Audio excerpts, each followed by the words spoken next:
माननीय आशुतोष सिन्हा जी। माननीय, शिक्षा के गिरते हुए स्तर को लेकर लगातार बड़ी बड़ी बहसें होती रहती हैं, बहुत चर्चाएं होती हैं, लेकिन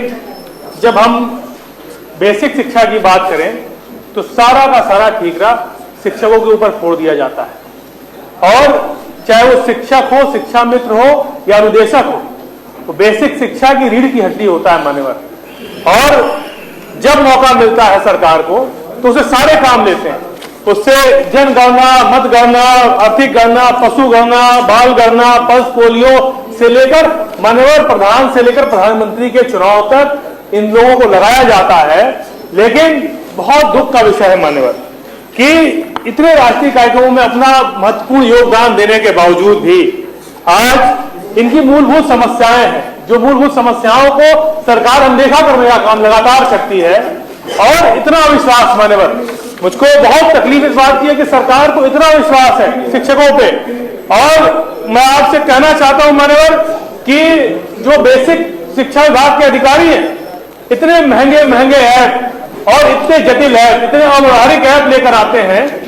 और जिसमें लंबा कमीशन अधिकारियों का फिक्स रहता है, जिसकी वजह से शिक्षकों को परेशान करना, शिक्षा मित्रों, अनुदेशकों को परेशान करने के लिए क्या क्या वो साजिशें करने का काम कर रहे हैं। मैं जितना पैसा इस सॉफ्टवेयर में खर्चा कर रहे हैं मान्यवर, उतने पैसे से फर्नीचर, लैब, कंप्यूटर, लैपटॉप की व्यवस्था कर दी गई होती तो शायद मुझे लग रहा है बेसिक के जो हमारे विद्यालय और अपग्रेड हो गए होते मान्यवर। लेकिन सरकार लगातार अव्यावहारिक, जितने व्यवहारिक ऐप है, ऑनलाइन फेस अटेंडेंस मान्यवर जो लाने की साजिश सरकार कर रही है, लगातार बच्चों को ऑनलाइन उनका अटेंडेंस की बात सरकार कर रही है। जहां सरकार आज ठीक से आज हमको और आपको मोबाइल का नेटवर्क मुहैया नहीं करा पा रही, आज लखनऊ में मान्यवर हमारे आपके मोबाइल में नेटवर्क ठीक से नहीं आता, तो हम उम्मीद कैसे करें कि गांव में बैठे किसी गांव में बैठे बच्चे को हम ऑनलाइन किस तरह से उसका फेस अटेंडेंस ले पाएंगे, किस तरह से, और जितने ऐप है, जितनी समस्याएं हैं उसका समाधान कैसे होगा मान्यवर। मैं कई बार हम शिक्षकों से मिलते हैं और उनकी बड़ी समस्याएं हैं और लगातार बच्चों की उपस्थिति को लेकर आप दोषी ठहरा दिया जाता है शिक्षकों को, अनुदेशकों को, शिक्षा मित्रों को, ये एकदम अनुचित है। और जो मिड डे मील योजना है, मिड डे मील योजना में जिसमें पूरी जिम्मेदारी प्रधान की होती है, फिर भी अंत में फंसा दिया जाता है शिक्षकों को। मैं मान्यवर कहना चाहता हूं कि 2016 के बाद एक बारी पदोन्नति इस सरकार ने नहीं की प्राथमिक विद्यालय के शिक्षकों की, और ये और साथ ही साथ कभी स्थानांतरण करने का भी जो अंतर जनपदीय स्थानांतरण है, अंतर जनपदीय और अंतर जनपदीय स्थानांतरण में भी लगातार परेशान करने का काम ये कर रही है उत्तर प्रदेश की सरकार मान्यवर। मैं आपके माध्यम से कहना चाहता हूं कि परिषदीय विद्यालयों में जीपीएफ कटौती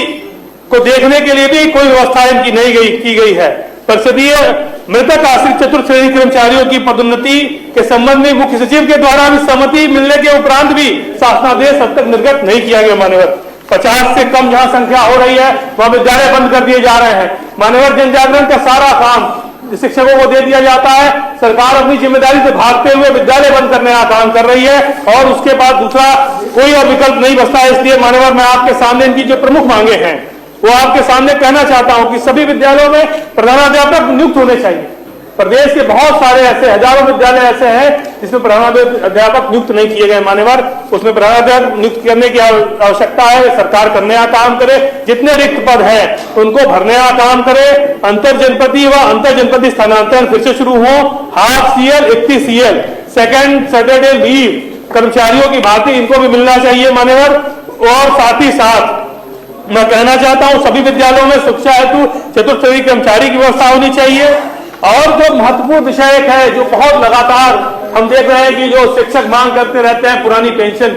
पुरानी पेंशन को दोबारा बहाल करने का काम माननीय सरकार को करना चाहिए, जिससे जो शिक्षक है हमारे प्राथमिक विभाग के उनका उत्साहवर्धन हो और वो अपने भविष्य के प्रति चिंतित रहते हैं, जो अपने भविष्य को लेकर परेशान रहते हैं, उनकी परेशानी का कहीं न कहीं हल निकलने का काम होगा जब ये पुरानी पेंशन बहाल सरकार करेगी। मैं मान्यवर कहना चाहता हूं 10 लाख रुपए तक का इनका सामूहिक बीमा होना चाहिए और ड्रेस राशन